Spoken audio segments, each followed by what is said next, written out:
Self Study PG PAUD di Universitas Pancasakti Bekasi. Dibuatnya video ini adalah untuk mengikuti syarat ujian tengah semester 4 dengan mata kuliah Metode Perkembangan Sosial Emosional yang diampu oleh Ibu Dr. Mumun Moniarti MPD. Pada kesempatan kali ini di sini saya akan membahas mengenai evaluasi perkembangan sosial emosional. Kita simak di video berikutnya ya. Pengertian evaluasi. Menurut Ahmad Janan Asifuddin, evaluasi adalah kegiatan menilai keadaan dan kejadian dalam aktivitas pendidikan. Sedangkan evaluasi pengembangan sosial dan emosi anak usia dini dapat diartikan sebagai suatu proses mencapai ketercapaian standar tingkat perkembangan sosial dan emosi pada anak usia dini. Dalam evaluasi, hasil dari kegiatan penilaian tersebut digunakan sebagai bahan pertimbangan bagi pendidikan anak usia dini untuk menentukan apakah perkembangan sosial dan emosi anak usia dini sudah cukup optimal atau belum. Karakteristik evaluasi pengembangan sosial dan emosi anak usia dini antara lain yang pertama yaitu evaluasi pengembangan sosial dan emosi anak usia dini merupakan suatu proses. Ini berarti sebagai suatu proses pelaksanaan evaluasi pengembangan sosial anak usia dini terdiri dari beberapa kegiatan yang harus dilakukan. Yang kedua yaitu evaluasi berhubungan dengan pemberian nilai atau arti. Ini berarti evaluasi dapat menunjukkan kualitas perkembangan sosial dan emosional anak usia dini yang dinilai. Teknik evaluasi di PAUD.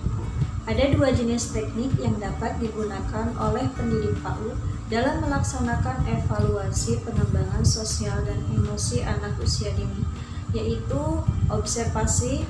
Observasi merupakan suatu teknik yang digunakan oleh pendidik PAUD untuk mengevaluasi perkembangan sosial dan emosi anak usia dini dengan cara mengamati perilaku anak usia dini.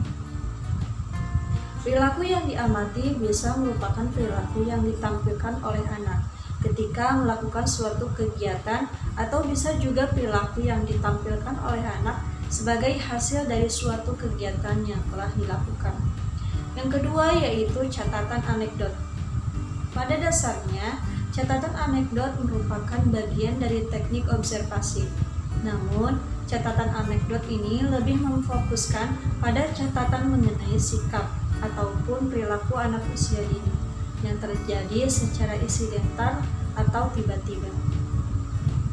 Jadi, dilakukan catatan anekdot ini merupakan catatan yang dibuat oleh observer mengenai berbagai perilaku luar biasa atau perilaku khusus yang ditampilkan oleh responden pada situasi-situasi tertentu.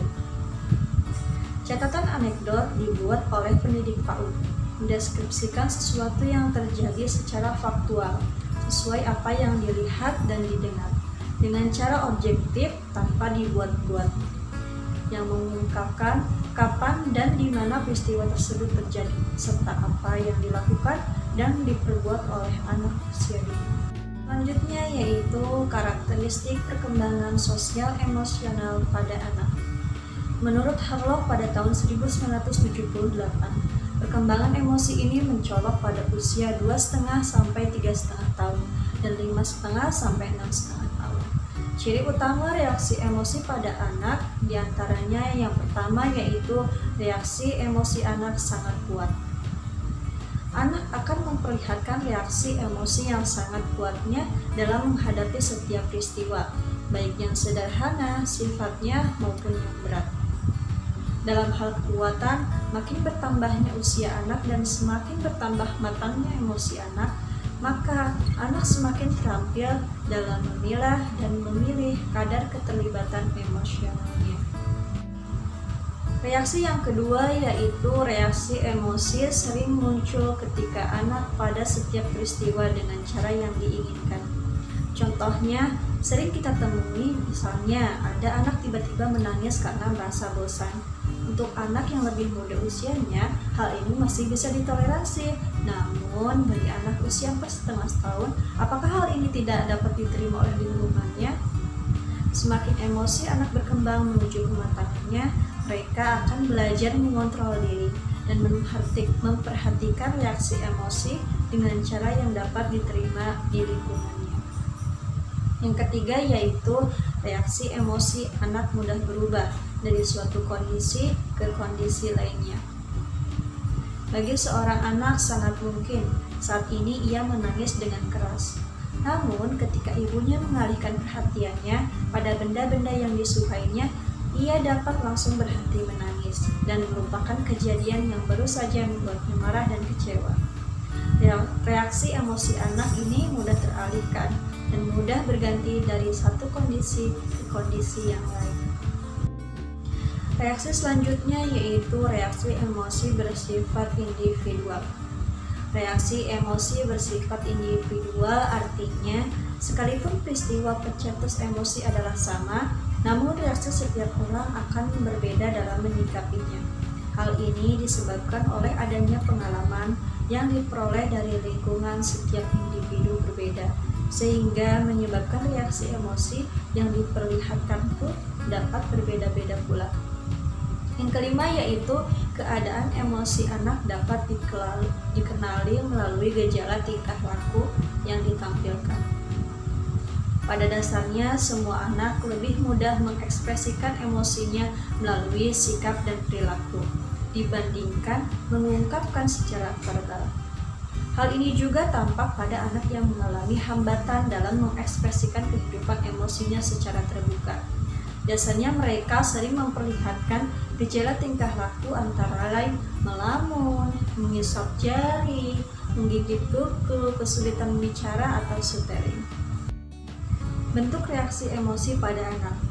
Pada umumnya, bentuk reaksi emosi yang dimiliki anak sama dengan halnya orang dewasa.